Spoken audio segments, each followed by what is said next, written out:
اور ہماری ان بے سروپا اور اپنے پاس سے جو ایجاد کردہ باتیں ہیں انہیں بچے دین سمجھ کے اختیار کر رہے ہیں، یہ بالکل غلط ہے۔ بالکل کوئی مسئلہ نہیں ہے، 2 عیدوں کے درمیان آپ نکاح کر سکتے ہیں، کوئی وبال نہیں ہوگا۔ اچھا، بہت سے سوالات ایسے آتے ہیں کہ جو ہمارے توہمات پر مشتمل ہوتے ہیں، اسی لیے قبلہ مفتی صاحب اکثر اس بات کو انڈورس کرتے ہیں، بار بار دہراتے ہیں کہ علم دین کی رغبت پیدا ہو آپ میں دین کی سمجھ پیدا ہو، تاکہ ان چیزوں سے ہم باہر نکل آئیں اور احکام شریعہ کو سمجھ سکیں۔ کالرز ہمارے ساتھ، السلام علیکم۔ وعلیکم السلام ورحمۃ اللہ۔ جی جناب۔ ہم نے نا رمضان مبارک میں زکوٰۃ کی ادائیگی کرنا ہوتی ہے، لیکن 2 شعبان کو ہم نے ایک مکان خریدنے کا بیانہ دیا، 20 شعبان کو رجسٹری کرانا تھی، مگر 20 شعبان کو ہماری رجسٹری نہ ہو سکی، تو جنہوں نے ہمیں رجسٹری دینا تھی ان کے عدالت میں کاغذات تھے، 5 رمضان کو کاغذات واپس آئے، 7 رمضان کو ہم نے تمام رقم ادا کر دی اور کچھ قرض بھی لیا۔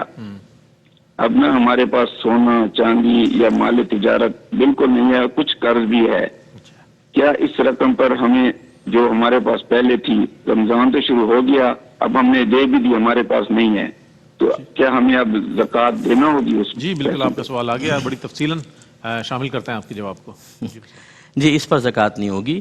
شرعی اصول یہ ہوتا ہے کہ اگر زکوٰۃ کے مال پہ سال تمام ہو جائے اور سال تمام ہوتے ہی وہ پیسہ کسی حاجت اصلیہ کے لیے رکھا ہو، یعنی حاجت اصلیہ سے مراد وہ چیزیں ہوتی ہیں جس کی آپ کو شدید ضرورت ہے اور اس میں مکان بھی آ جاتا ہے، تو اگر اس کے لیے رکھا ہے تو اس کو تمام مال سے مستثنیٰ کیا جاتا ہے، اس پر زکوٰۃ نہیں ہوتی، دیگر مال پر ہو سکتی ہے، اور ان کے پاس تو بچی نہیں رقم، تو اس رقم کے اوپر بالکل کوئی زکوٰۃ نہیں تھی۔ قبلہ بہت شکریہ آپ کی تشریف آوری کا، ماشاءاللہ آپ تشریف فرما ہوتے ہیں، اور کالرز کی یہ جو علمی تشنگی ہے اس کو دور کرنے کے لیے اور آپ لوگوں کی علمی سیرابی کے لیے مفتی محمد اکمل مدنی صاحب تشریف فرما ہوتے ہیں۔ ناظرین محترم، آج 15واں روزہ تھا، ہم نے اختیار کیا، دیکھیں دیکھتے ہی دیکھتے پورا مہینہ جو ہے اب ہمارے سامنے ہے۔ چند جو آگے دن ہیں ان میں اعتکاف کے بھی ظاہر ہے مسائل اور معاملات پر آپ بات کریں گے، اور تاقراتیں ہیں، 5 تاقراتیں، اس کے حوالے سے بھی، تو آپ اس پروگرام میں شامل ہونے کے لیے، اس سیگمنٹ میں شامل ہونے کے لیے پہلے سے اپنے سوالات تحریر کر لیا کریں، تاکہ فوری طور پر آپ کے سوالات کو شامل کر کے ان کے جوابات آپ تک پہنچائے جائے۔ اس کے ساتھ ہی اپنے میزبان محمد رئیس احمد کو اجازت دیجیے، انشاءاللہ کل آپ سے اسی وقت اسی چینل پر ملیں گے، ملاقات ہوگی، کل تک کے لیے اللہ حافظ۔ عظمتوں کا مہینہ، عظمتوں کا سفینہ، زندگی کا قرینہ، روح مکہ مدینہ، آدمی کو بناتا ہے یہ انسان۔